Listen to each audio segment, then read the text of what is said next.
Hello everyone, let's continue looking into the hold time of this register. So in this case, the hold time of the register will be the amount of time the D input needs to be kept stable after the rising edge of the clock unless and until the value of the X propagates to Y, because if the D changes, that gets immediately propagated over here. So as a result of that, whenever it is the amount of time that the D input needs to be kept stable till X input propagates to Y. So the whole time of this particular register will try to evaluate. So we have done certain experiments. What we did was, initially the pulse width of the D in was quite high. For example, it was 600 picosecond previously. Now we have reduced the pulse width. So we have made the pulse width in such a fashion that the input changes just before the rising edge of the clock, satisfying the setup requirements that we saw in the last video. And then the pulse width rises. The pulse rises at this point of time such that the output just falls to logic 0. That because that is even that we expect. We want the D in equal to 0 should be captured after the rising edge of the clock. So we are trying to reduce the pulse width in such a fashion that we have to find out one point where your pulse width is so small, or the data change after the rising edge of the clock is so small that your output eventually doesn't settle to 0 but stays at logic 1. So that is the point that we are trying to identify.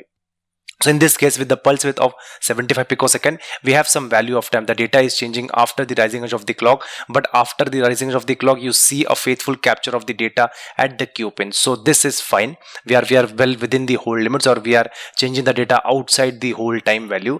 Next, if you look into the next signal, if the pulse width has been reduced by even by 2 more picosecond, you see the waveform to get degraded, but still you see the output to be logic 0, and that's what we expect. The logic 0, which is over here, which is being captured at the rising edge of the clock, should be the one that we should expect at the output. And with this particular value of 73 picosecond, we still see a value of logic 0 at the output. So this is still okay. But once we reduce the pulse width even more, for example, if we go to the value of 71 picosecond, the output just stays at logic 1, or it is just about to degrade. So the value the whole time lies somewhere between pulse width of 71 and 72 picosecond. So we need to calculate what is the value over here. So you need to take the center point, you need to click on this point, you need to click on this point, and then you will get a delay from the clock rising edge to the data input, or to the D in rising edge. So that will be your whole time. In this case, that we have already done that in our SPICE netlist, and the value that you see is 21 picosecond. So 21 picosecond is your whole time.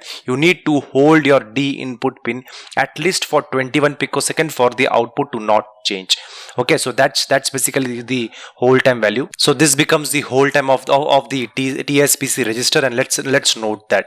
Okay, so we are done with the whole time and the setup time calculation for a certain kind of register. Let's move on to the recovery and the removal time. So recovery time and removal time are very similar to what you see in setup and hold, only the concept is a bit different, and we have talked about a lot of reset recovery and the reset removal time in our STA part 2 course. You might want to have a look into that course. So let me give you a brief idea about what is recovery time and what is removal time and how do we simulate it. So if you look into this particular snippet, this is a very famous snippet from one of my course on STA part 2, static time analysis part 2. We have explained the functioning of the reset synchronizer. We have explained the reasons why do we need a reset synchronizer, and a lot of things why do we need the reset signal, and we have explained, we have tried to do a lot of experiments over there. So you might want to have a look into that course, or basically the simulation for the recovery time calculation remains exactly the same as we see for setup. So let me try to explain the equation over here. So if you look into this particular reset 2 signal, reset 2 flop, and if you look into this particular flop, the recovery check is nothing but a check, a kind of setup check between the reset flop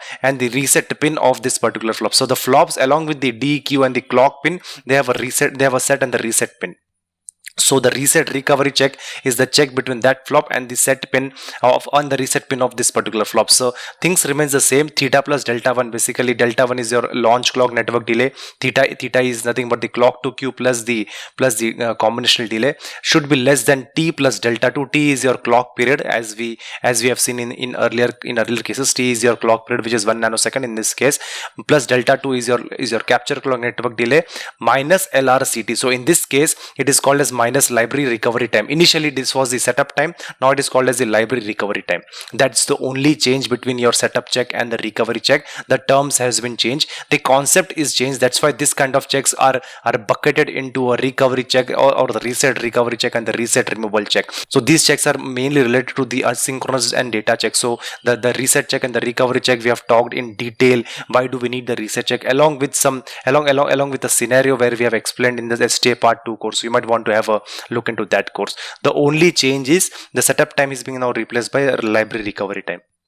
And we have to do the same experiments that we did for your setup check, for a setup time calculation. So that was the recovery check. Next, if you look into, so if you basically do the same simulation, instead of your setup time, you will write the recovery time as 29 picosecond. The values will change, the waveforms will change, but the way we are doing the experiments, basically we are sweeping the input, we are changing the input signal in such a fashion that it violates the output, or basically output is not able to capture faithfully. Everything else remains the same. The value will be called as the recovery time rather instead of the setup time.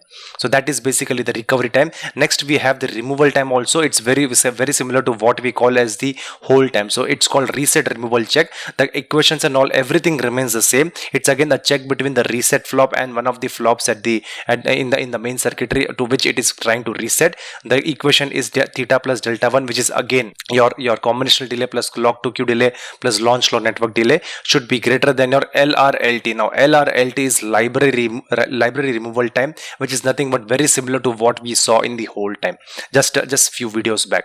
So this is the library removal time, plus delta 2 is your capture clock network delay plus hold uncertainty. Everything else remains the same, but the kind of check is called as reset removal check, because this check is assigned only for reset flops, only for asynchronous signal. So a reset is an asynchronous signal. So everything else remains the same. Only the hold time of this particular flop will be replaced by LRLT, which is library removal time. Okay, your simulations, your checks, the way we do it, everything remains the same. So what we'll do is, in this case, we have already finished with the timing characterization topics. Now the next topic that we are going to enter into is the noise characterization. So let's begin with the noise characterization topics from the next video. Thank you.